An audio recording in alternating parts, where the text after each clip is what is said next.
Hey everybody, it is Monday, August 19th, 2019, and I want to do a video about this conspiracy theory. So, some of you are out there, you can weigh in with questions. If you're not familiar with this, I can explain to you. If you want to learn more about what this is actually based on, go ahead and actually click down below, because the link right below this video is a link to the article that this whole thing is based on. And I'm also trying out my new webcam. So what do you think of the new webcam? Let me know in the comments. And there is somebody there now. Wow, what do you know? Okay, well, if you know about this, go ahead and type in some comments, your thoughts. Do you think there's a conspiracy theory around Tesla? That's the whole subject of this video. Now, this guy, Jack, who the article is about, and let me click through here. You see me clicking around because I'm looking at the article.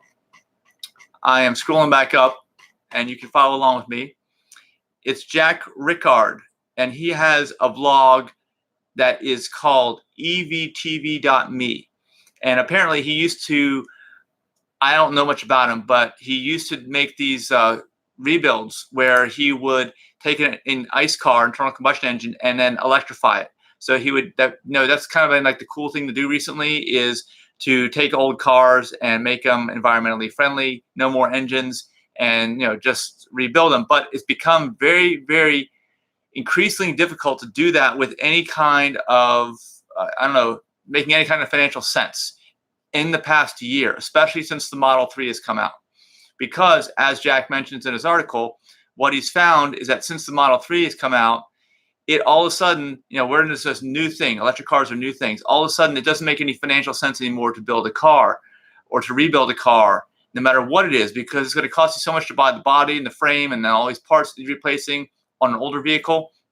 And you can buy a car for about $40,000 now that outperforms any single retrofit that he could possibly do on any ICE car. And yes, it's a conspiracy. There's Donovan. Had to watch the video, and if you think about it, yes, it's a conspiracy. Yeah. So let's get to the conspiracy part. Now, I think this is the reason why Jack wrote the article, is because he's realized it's no longer makes any financial sense in a brand new market, because EV is very, very new. Okay, hardly anybody owns an EV. I think it's like less than 1% of the total new car market, at least right now. And of course, there's one company that's building most of the cars.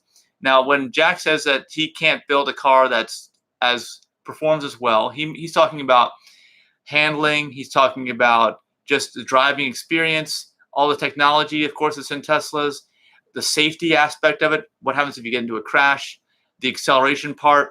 And of course, we're talking about Tesla technology. We're also talking about self-driving, or at least soon to be self-driving, and all the other features that go along with summon and auto parallel park and all these types of things, and other features that we don't even have yet that will be added in the near future. He can't even compete. And he's somebody that obviously doesn't have very many carrying costs for his business. He's just one person in a garage retrofitting cars. So you think that someone could do that and it would make sense, but guess what? It doesn't make sense anymore. So let me go back to his article. He starts off talking about what's happened with Tesla in terms of awards. And of course, they've won all kinds of Car of the Year awards from all kinds of publications. And it's one thing to get somebody on YouTube like me says Tesla's a great car, because I have no money coming into me from any advertisers.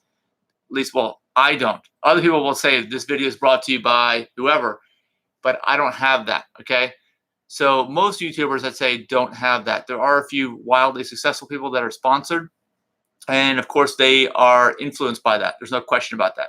So what Jack points out in the article is that regular traditional print publications such as Car and Driver, Motor Trend, and especially Motor Trend has given all kinds of awards, including, when the Model S came out in 2013, at least that was the first year it was widely available. I think it was in 2012 initially, that it won Car of the Year, and it just within the last few months won the Ultimate Car of the Year, which is the best car that has ever been produced in the history of their magazine since like the 1940s, I believe. And again, Motor Trend has every reason in the world to try to promote somebody that's paying them money through advertising, right? And they chose to go with someone like Tesla, who, if you don't know about it, doesn't have any paid advertising. They never have. They say they never will.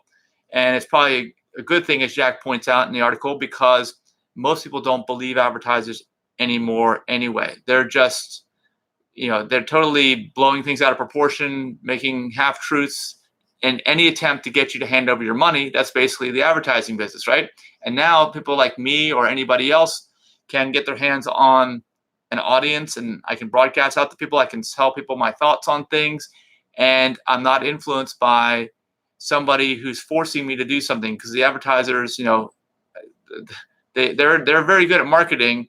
They can probably market just about anything, but do they really want to, help to have a product that may or may not be the greatest appear that way? I don't know if they really want to or not, but I guess it's an ethical dilemma for people in that business.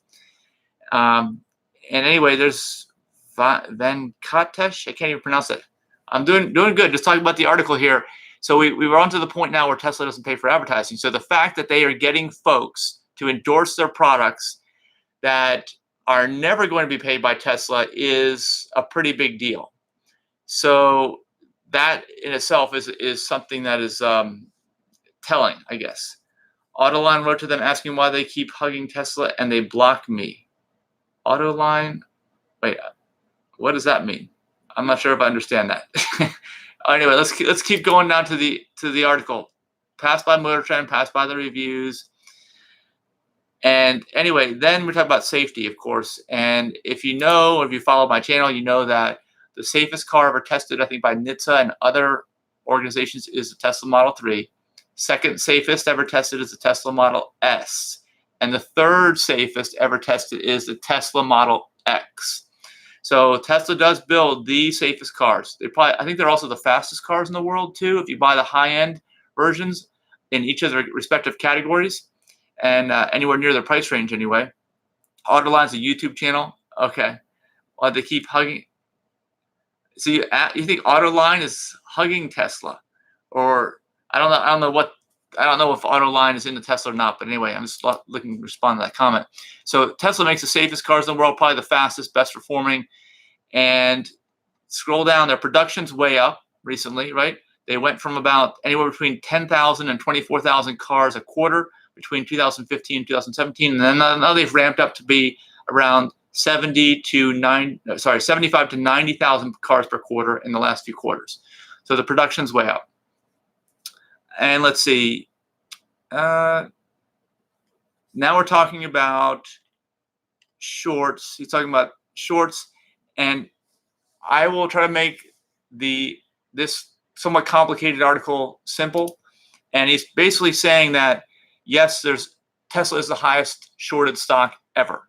I think it has over 30% of the money in Tesla is in the short position, which is crazy. It's higher than any other stock has ever been, apparently.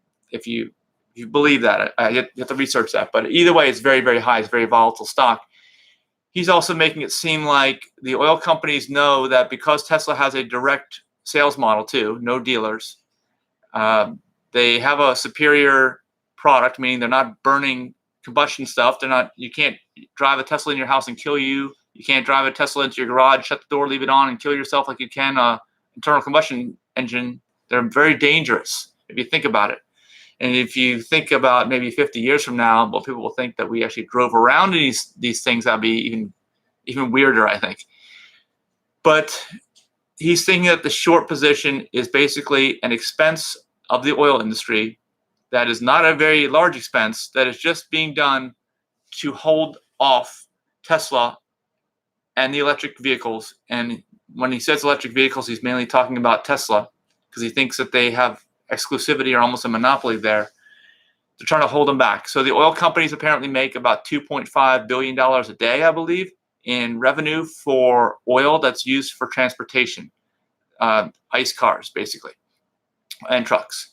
So he's saying that if you do the money, there's about $6 billion, I believe, in short positions on Tesla. So that's only a little over 2 days worth of revenue from the oil industry. So it's not that big of an expense for them.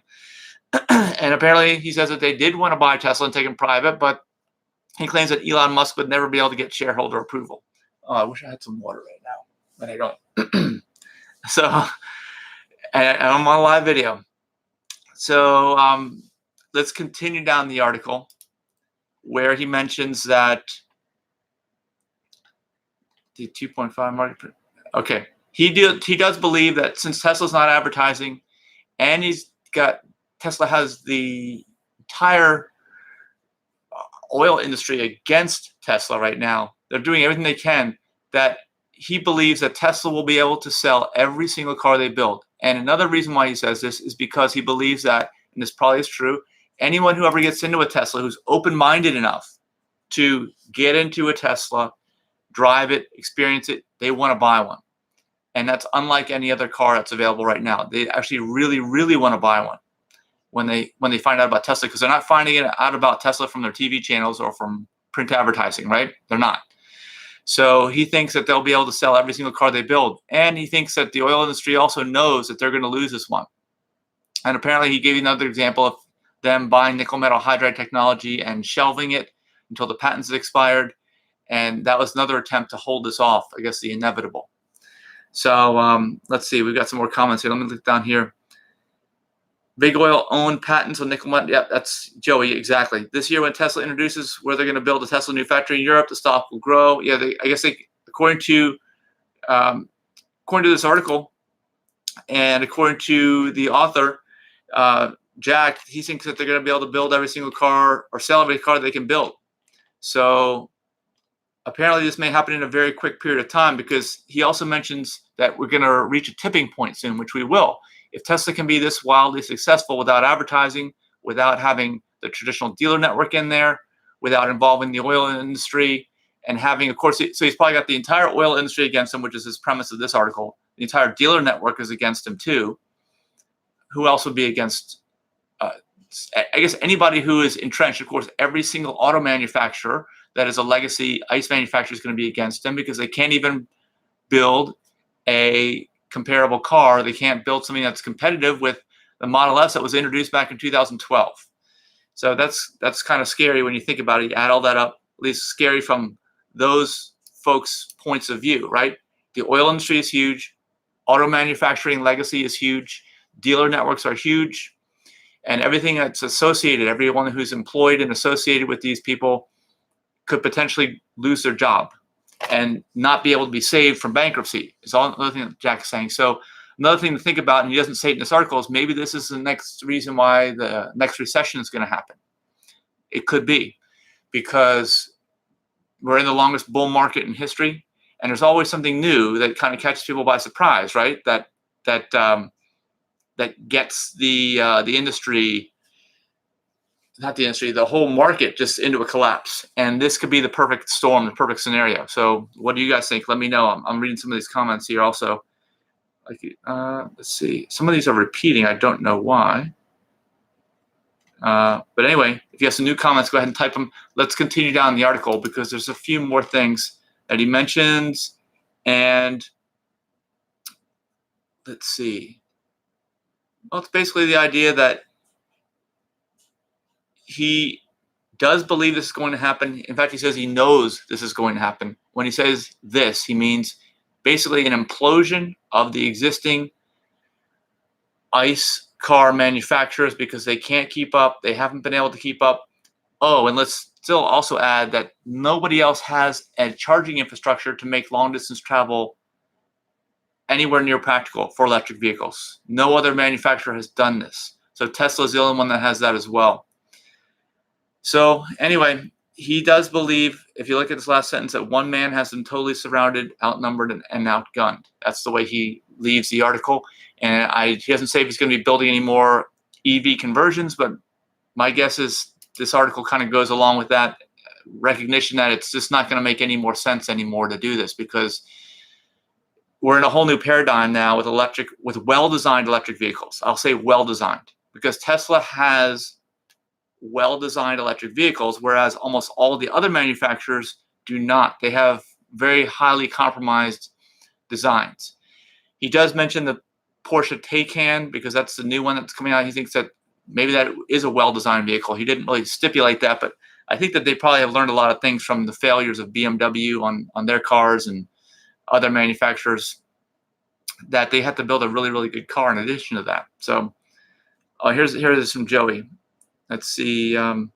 Porsche claims they are rolling out something 800 volt chargers. Okay, only 300 or so nationwide, which is nothing, right? They don't have very many of them. And also, the point that Elon Musk has brought up about these higher voltage chargers is that they cause, I think it was battery degradation. The higher the voltage you put in, and the higher maybe it's just a higher kilowatt.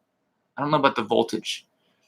It could be that I'm wrong about that. The voltage may be okay, but I think the Porsche also said they're going to have higher kilowatt charge rates. So that will affect the life of the battery, at least with today's technology. And that's one of the reasons why Tesla has limited theirs. And yes, other people can come along and they can build higher kilowatt chargers that will charge at a more rapid rate, but it's also going to have a direct impact on the battery life, which is not good. So, okay, current loss is less. Okay, Model 3 sales are growing faster than ever in Sweden. Yeah, exactly. Sweden's got a lot of incentives there, absolutely. And see, all the car companies are losing a lot of money. We'll not talk about it. Losing money on ICE cars, not ICE trucks, which are the cash cows. Yeah, because trucks are generally parts bin technology. You know, they're not the latest technology. At least that's the way they've been up to this point. That's why they've been the cash cows. But I think we'll see what Tesla does with their pickup truck. It could be that when they introduce the pickup truck that they have all the latest technology along with that too, which will be a big game changer, a big paradigm shift in the way trucks are designed, built, and sold, if that is the case. You know, so that'll be interesting. And let's see, anything else to talk about with this? Let me know, your last chance, because Model Y is the game changer. Yeah, I went to the Model Y, the unveiling, and there's some videos on that on my channel. And actually look up Drunk Test Lady if you want to really be perplexed after watching a video. This person, I think it's a hashtag Drunk Test Lady, DRUNKTESLADY. She just went off on people, and just watch it and leave some comments there if you want to have a unique perspective on what Tesla's been going through, I guess, and people from somebody who's been involved in buying Tesla since the beginning, I'd say. Oh, she has a YouTube channel. She does. What's her name? Oh, what's her name? Okay, you might be right, Joey. Yeah, Joey's cleaning lady. Okay, so you know about that. Okay, well, that's good. Anyway, that is about all here for the live video. And just leave some more comments. Let us know. You know, do you think this conspiracy theory is true? Which maybe it is. Yes, and if it is, not only is the theory true, but the near collapse of the legacy ICE manufacturers is probably at hand. Will that cause the next stock market collapse? Yes or no? How long do you think it'll be till these manufacturers just disappear? Let us know that in the comments too. Just give us a time frame, a year, 2 years, 6 months. Who knows? Anyway, thanks so much for watching, you guys, and I'm going to end the stream now. So look forward to reading your comments.